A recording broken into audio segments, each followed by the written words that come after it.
Hello, sparrows. Sweet, sweet sparrows. How are you today? Look at these delightful flowers that my neighbor left for me on the doorstep. My neighbor is a fairy and she leaves me surprises on my doorstep, and I leave her surprises on her doorstep. And this was my latest surprise from her garden. Aren't they delightful? And I've added a little earring here. You see this is an earring? I collect odd earrings and I use them to decorate vases or the tops of lampshades. They're really fun in either place. So I chose this one because it's a tree and I thought it would be a special place for our friend Sparrow to land in and sing a little song for our time together today. And this little sparrow is singing this love song to this delightfully sparkly magical geode. Let me show you a geode.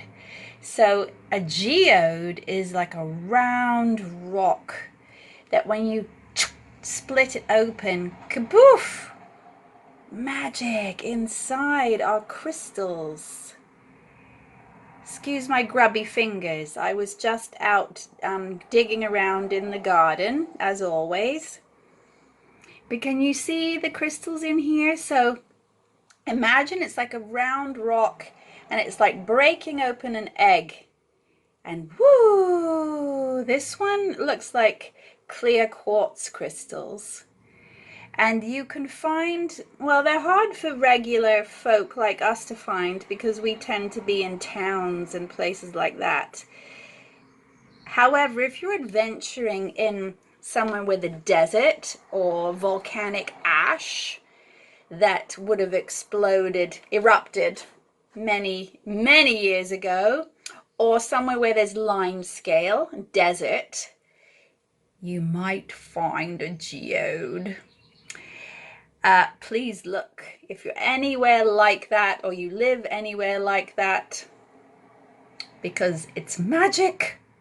And maybe try tapping open round rocks. Anyway, I have no idea. Maybe some magic their way to where you live. I hope that would be true. What are we doing today? Today we are going to learn about Astrid Lindgren, who wrote the Pippi Longstocking stories, because I think by now we've finished the Pippi stories. We now know Pippi really well, and we know Tommy and Annika and the Porch Horse and Mr. Nielsen. We know that they've left Pippi's dad on Kerikeritet Island and that Pippi has taught him about treating everyone equally on the island and not thinking that he is better than them because he has white skin. So she has left her dad there to make sure that anyone else, should they ever come to the island, treats all the people on there with equal honor and respect, because they all have brown skin and Pippi's dad has white skin, and he thought that he had the right to be in charge because of that. And if you remember, Pippi had to teach him a lesson about that.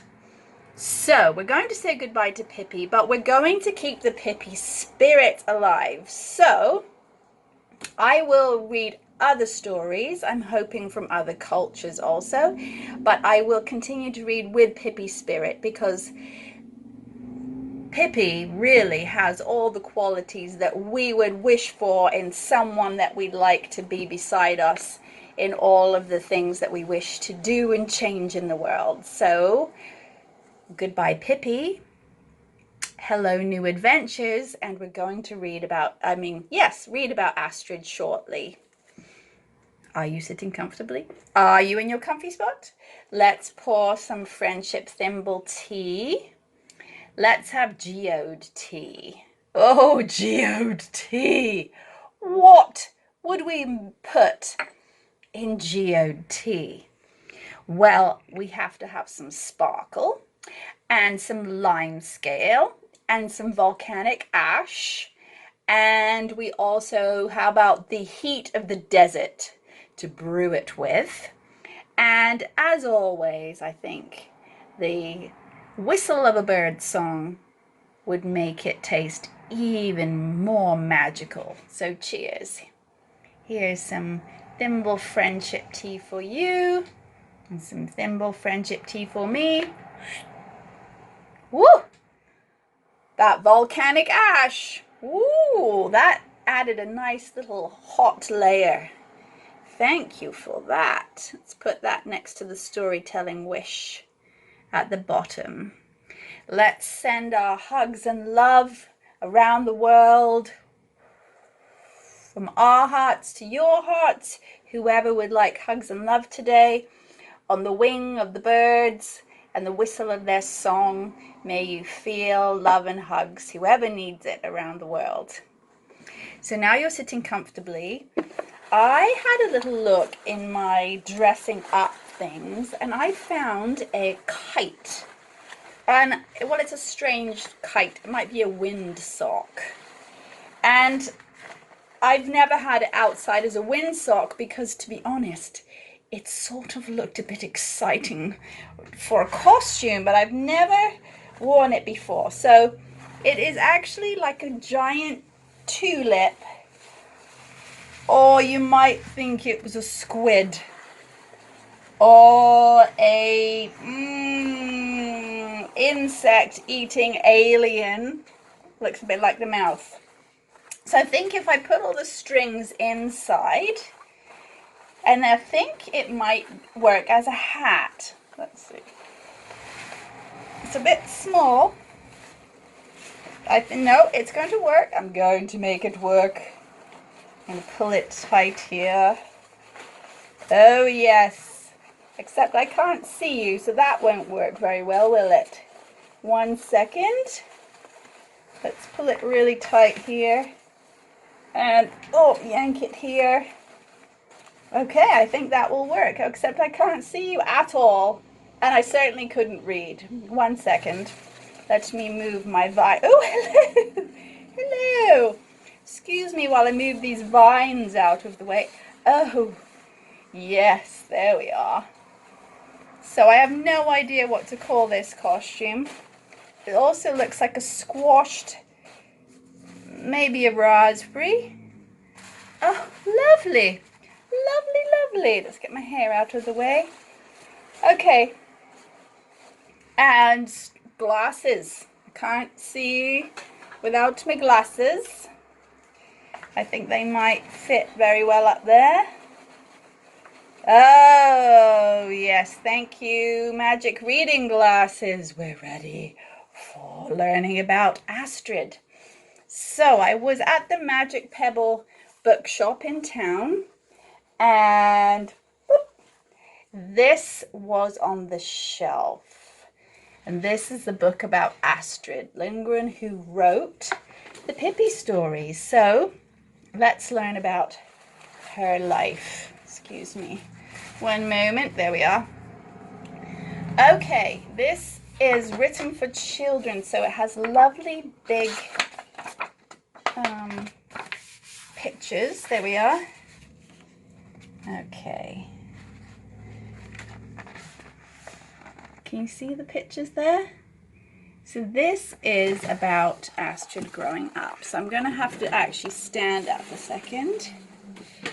So little Astrid lived with her parents and siblings on an old farm near Vimmerby, a small town in Sweden. And her childhood was very happy. And it was so happy that actually she never wanted to grow up. So there she is, living on the farm in Sweden. Okay. Okay. You see that? So when she was 4, her friend Edith read Astrid a story. And in an instant, the room was filled with giants, witches, and fairies. They appeared from an object she hadn't really seen before. They appeared in a book. And she had never seen a book before. Imagine that, being 4 years old and haven't seen a book. So lots of children, I'm sure, in the world who aren't so fortunate to have books wouldn't know about them. And Astrid was one of them.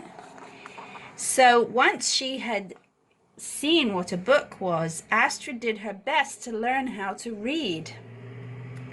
Once she started, she couldn't stop. For her, books were almost unbearably wonderful.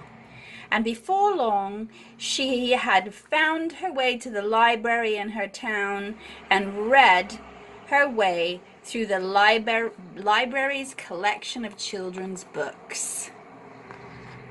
There she is, reading all of the books at the library. And there's Astrid Lindgren. She looks very sad and gloomy, doesn't she? She's got a big cloud over her head. One morning she woke up with a terrible feeling. Life suddenly seemed so complicated, and she didn't want to play with the toys as she always had. Astrid was growing up.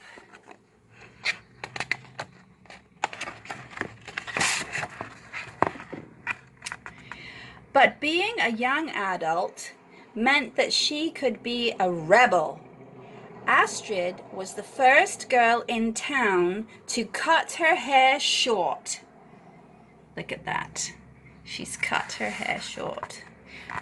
There she's reading, and she's deciding that if she's going to grow up, she's not going to do what everyone expects her to do. So kaboof, kaboof, chop, chop. She snips off her braids. And she then landed her first job at the newspaper at the age of 19, which was very young. And then she became a single mom when her son Lars was born. So there she is. She has a baby in her tummy. And I read somewhere else that because she had to keep working for a newspaper, she wasn't able to always be with her son Lars, so she had to earn extra money and pay for a family to bring up her son. And he lived in a different town than her, so every weekend she had to travel by train to visit her son until she earned enough money that she could bring her son to live with her mother and father so she could spend more time with him. So she had to work really hard to be a mum back then by herself without anyone to help. And she did it in Pippi spirit.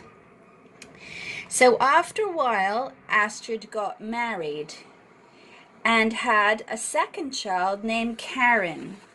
So this is Astrid, and this is Lars, her first son, who now is living in the same town as her.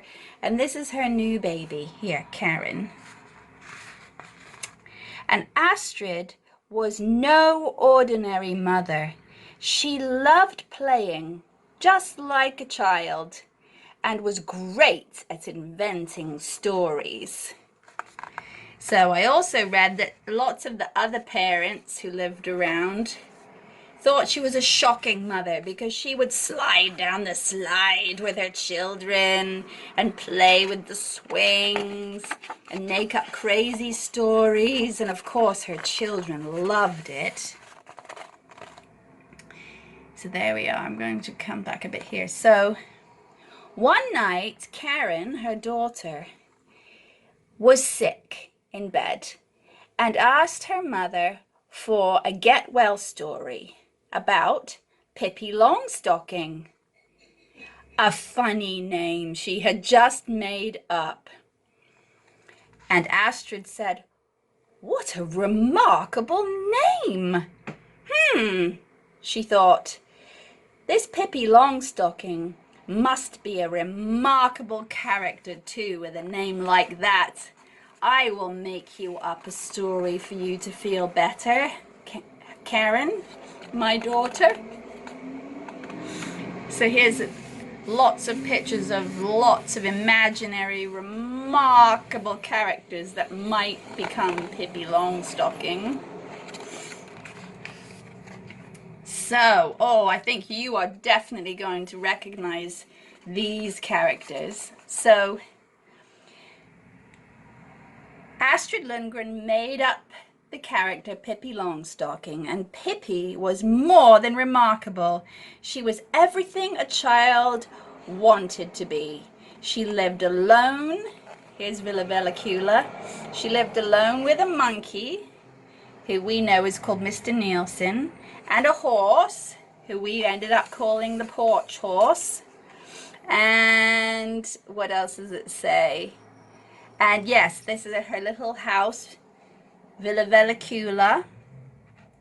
And she was free, happy, and fearless. And she was the strongest girl in the world. We know that.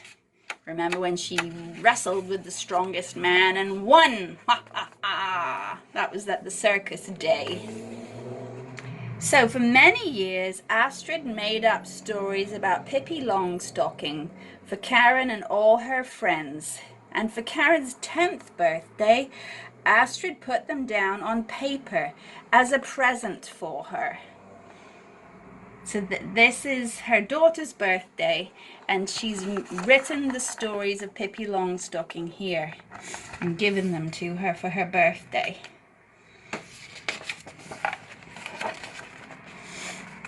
And look at that. From beginning to end, Pippi Longstocking's stories were delightful. She was wise, honest, and wild. As soon as the first book was published, she became a heroine for readers all around the world. So back in the 1950s, when Astrid Lindgren wrote these stories for her daughter and they were published, they were seen as incredible because girls and women were not really supposed to have any powerful jobs, or certainly not have very much freedom. And this was the beginning of children to read about girls having more chances and opportunities to do what they wished in the world. And all of these children are reading it and very excited. So Astrid wrote many novels and picture books about Pippi, which were translated into more than 100 languages.